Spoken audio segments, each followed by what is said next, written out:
There is a book in the world, nearly 600 years old, written by hand in a language that no human being on earth can read. Its pages are filled with strange symbols, with drawings of plants that do not exist, of stars and zodiac signs, and of naked women bathing in pools connected by flowing tubes. For over a century, the greatest cryptographers, linguists, and code breakers in history have thrown themselves at it, and every single one of them has failed. It is called the Voynich Manuscript, and it is, by many measures, the most mysterious book ever written. So when scientists finally turned the full power of modern artificial intelligence upon its pages, people held their breath. Had the machines, at last, cracked the code? Here is the strange, surprising truth about what AI found in the Voynich Manuscript, and why, even now, the mystery endures. Let me begin. The story enters recorded history in 1912, when a Polish-American book dealer named Wilfrid Voynich purchased a mysterious manuscript from a Jesuit college in Italy. It was old, beautifully made, and written entirely in a script no one had ever seen before. Voynich devoted much of the rest of his life to trying to find someone, anyone, who could read it. He never did. The manuscript had a strange and wandering life long before Voynich ever found it. Records suggest it once belonged to the Holy Roman Emperor Rudolf II, a 16th century ruler obsessed with the occult and the arcane, who may have paid a small fortune for it, believing it to be the work of the medieval friar Roger Bacon. From there, it drifted through the hands of scholars and alchemists, eventually landing with a famous Jesuit thinker in Rome named Athanasius Kircher, before vanishing into a Jesuit library for centuries. In the decades since Voynich resurfaced it, the manuscript has found a home at Yale University, in one of the great, rare book libraries in the world. And modern science has pinned down its age. The animal skin parchment it is written on has been carbon dated to the early 15th century, roughly between 1404 and 1438. Its style suggests it may have been crafted in Italy during the Renaissance. And yet, despite knowing roughly when it was made, we still do not know who made it, where, why, or what a single word of it says. Open its pages, and you enter a strange, dreamlike world. One section is filled with plants and herbs, meticulously drawn, except that many of them match no species known to any botanist.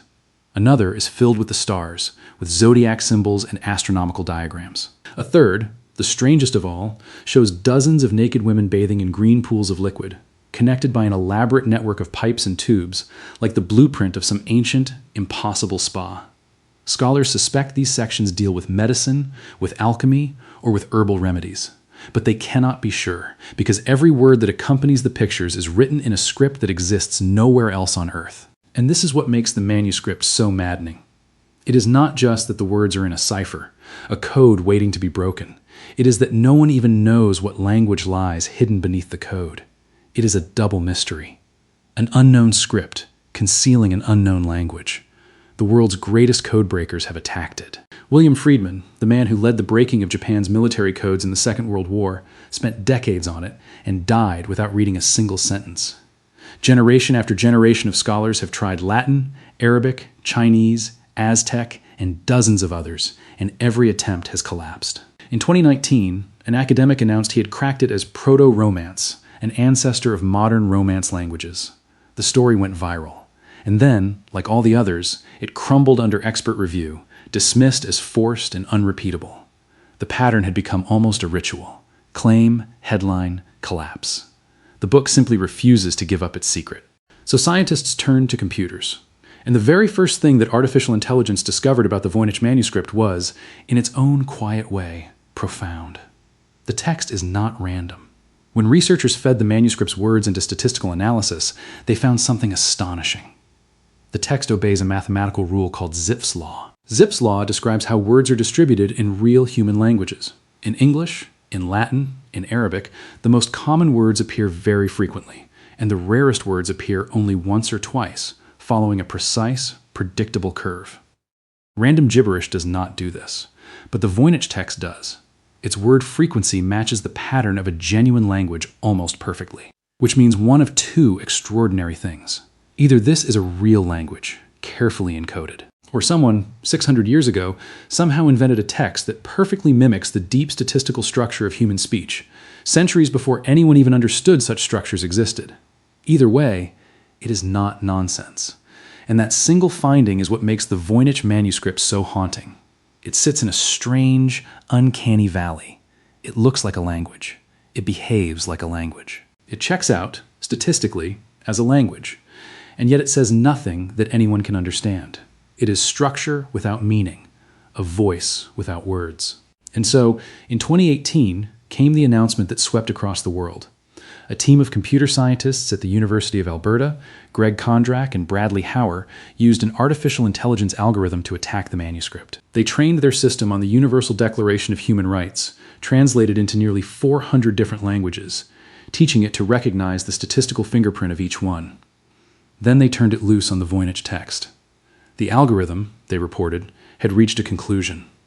The language hidden beneath the script was, most likely, Hebrew.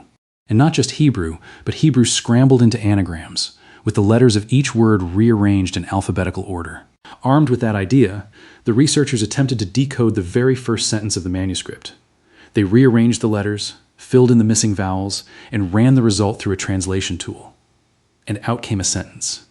She made recommendations to the priest, man of the house, and me and people. A strange sentence to begin a book, the researchers admitted. But a sentence nonetheless, with 80% of its words found in a Hebrew dictionary. The headlines blazed around the world. Artificial intelligence had finally cracked the Voynich Manuscript. Except it hadn't. And almost immediately, the experts pushed back. The reality, as so often, was far more complicated than the headlines. Within days, scholars who had spent their entire lives studying the manuscript were picking the claim apart, piece by piece. The Voynich community had seen this kind of announcement before, again and again, and they had learned, painfully, to be skeptical. Because every few years, someone declares they have cracked the code, the story goes viral, and then, under the cold light of scrutiny, the claim quietly collapses. And there were serious problems with the Hebrew theory. The algorithm had been trained on modern languages, but the manuscript was written in the 15th century, when Hebrew looked and sounded very different. The researchers had been forced to make spelling corrections to get their translation to work at all. They had relied on Google Translate, a tool notorious for turning gibberish into plausible-looking sentences. And, perhaps most damning of all, Hebrew is written without vowels. So if you assume the text is Hebrew and also assume it is full of anagrams, you can rearrange the letters almost any way you like and add whatever vowels you need to manufacture words. One computational linguist put it bluntly. The method, he said, gave the researchers enormous latitude to find whatever they wanted to find. Another Voynich expert asked how likely the conclusion was correct, answered, so close to 0% as to make no practical difference. So where does that leave us? With a manuscript that is, somehow, both clearly structured and utterly unreadable. The theories fall into a few broad camps. Some believe it is a cipher, a real language locked inside a clever code we have simply not yet cracked. Some believe it is a constructed language, an invented tongue, like something out of a fantasy novel, dreamed up 5 centuries before anyone knew such a thing was possible. And some believe it is an elaborate hoax, a book of meaningless symbols created to deceive, perhaps to sell to a wealthy collector like the Holy Roman Emperor Rudolph II, who was said to have once owned it. There is even a fascinating counter to the argument that it obeys Zipp's law. A researcher named Gordon Rugg demonstrated that it is possible, using a simple medieval tool called a Cardan grill, to generate pages of gibberish that mimic the statistical properties of a real language. If he is right, the manuscript's language-like behavior could, in theory, be a very clever illusion. And so, what did artificial intelligence actually find in the Voynich manuscript? It found that the text is not random.